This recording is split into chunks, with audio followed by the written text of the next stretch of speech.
हाँ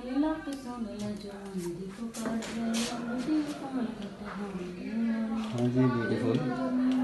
क्या हाल है आपके? सर मैं ठीक हूँ अल्हम्दुलिल्लाह। आप सुनाइए, आप फिर आ गए आज। मैं कितनी बार मना करती हूँ आपको। क्यों? आप बताओ ना, आया करे ना। आज आप ज्यादा हम अच्छी लग। कहते हैं आप हमें देखने के लिए यहाँ पे लोग खुद आए ना हॉल में। वो तो हाल में तो आते हैं, पीछे भी तो कोई आना चाहिए। बिल्कुल। तो क्या कह रही हैं, पूरा साल काम करती हैं तो ये खास महीना आ रहा है, मुबारक महीना। जी माशाल्लाह से बिल्कुल रमज़ान शरीफ आ रहा है। हाँ जी, फिलहाल मैं तो पूरा रमज़ान, देखिए हम काम करते हैं, पूरा रमज़ान ही काम करते हैं, कमाते भी हैं खाते भी हैं। लेकिन जो रमज़ान का महीना आ रहा है, अल्लाह पाक हम सबको नसीब करे। उस पूरे महीने में मैं काम नहीं करूँगी, रेस्ट करूँगी, इबादत करूँगी, रोज़े रखूँगी, नमाज़ पढ़ूँगी। और हम भी आपके लिए दुआ करेंगे, उम्मीद है आप भी हमारे लिए दुआ करेंगे।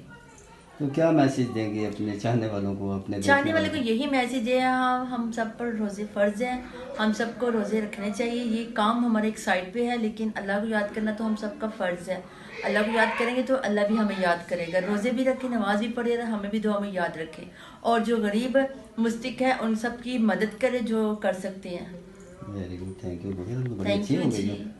चलो हाँ, तुझे दोबारा नहीं आना हैगा। क्यों? मैं अपनी वीडियो बना के अपलोड कर दांगी। क्यों? ये रबाब है असल। जरा उठोगे नहीं जी, मैंने नहीं उठना, जाओ हूँ तुझे बाहर। प्लीज? अभी को भी वीडियो कॉल ते लगी आ, उन्होंने भी कहना है रोजे रखो। कौन है? जरा दिखाएं कैमरा। कोई भी नहीं है, आईडी यूज कर रही हूँ।